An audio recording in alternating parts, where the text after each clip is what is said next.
Now let's treat these past wire questions.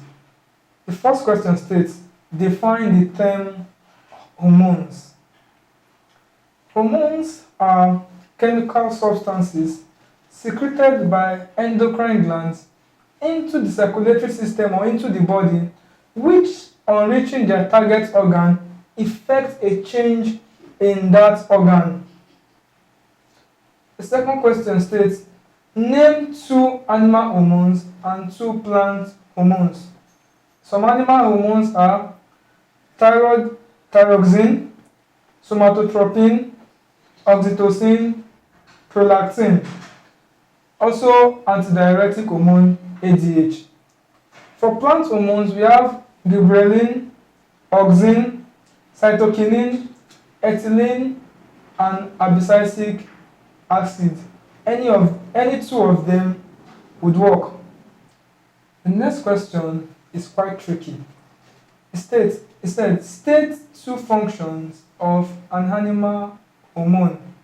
You may think animal hormones majorly have one function each.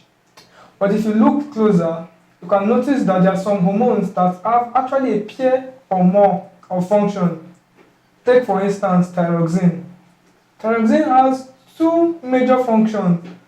The first one is that it controls metabolism, especially respiration. And the second is that it promotes mental and physical growth. That is, the development of the brain, proper functioning of the brain, and also proper development of body parts. Another question which I found interesting states, name two hormones involved in plant growth. Two hormones involved in plant growth. Well, that's quite simple.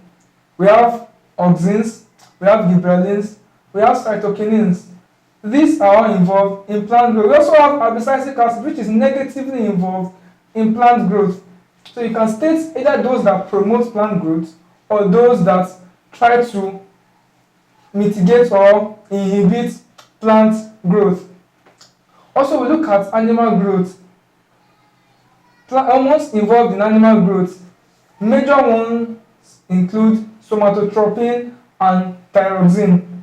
Now, somatotropin improves or promotes the growth of the long bones, which leads to the growth of the individual itself. And also thyroxine, as it promotes development of the body, leads to some amount of growth. And we also talk about other hormones that actually try to influence growth negatively. And with that, we've come to the end of hormonal coordination. Please look out for our advisory notes and also take note of the key points I gave you in how to tackle this kind of questions. Good luck.